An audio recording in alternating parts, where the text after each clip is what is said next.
গীতা শুধুমাত্র হিন্দুদের ধর্মগ্রন্থ নয়, গীতা একটি বিজ্ঞান।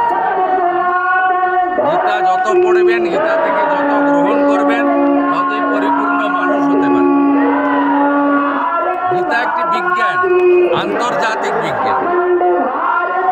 আমি 23-এও অংশগ্রহণ করেছিলাম, আজকেও অংশগ্রহণ করলাম। তাছাড়া আমি সাত্বিক পরিবার থেকে আসি। আমার শালগ্রাম, শিলা, তুলসী, গীতা, রামায়ণ, মহাভারত, বেদ, উপনিষদ এগুলো পড়তে হয়, জানতে হয়।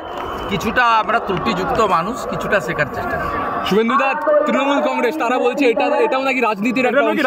গীতা পাঠের মধ্যেও নাকি বিজেপির রাজনীতি আছে, এটা তাদের বক্তব্য। আয়োজকরা তো বলেছিলেন যে মুখ্যমন্ত্রীকে আমন্ত্রণ করেছেন। মুখ্যমন্ত্রী না এসে প্রমাণ করলেন তিনি প্রকৃত হিন্দু নন। আয়োজকরা বলতে পারবে কেন আমন্ত্রণ করেছিল। আমি তো মমতা ব্যানার্জিকে হিন্দু বলে মনে করি। আমি তো উনার সঙ্গে কাজ করেছি এবং উনাকে পরিত্যাগ করেছি, হিন্দু বাড়ির ছেলে হিসাবে পরিত্যাগ করেছি।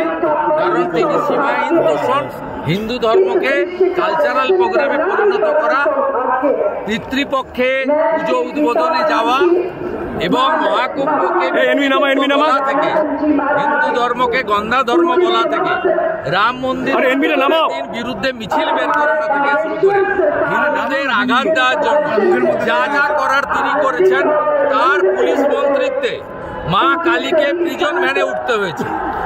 আয়োজকরা ডেকেছিলেন, কেন ডেকেছিলেন আয়োজকরা বলতে পারবেন।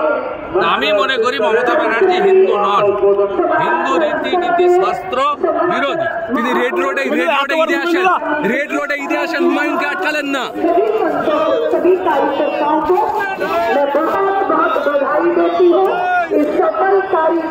ফলো করুন টাইমস নাও খবর।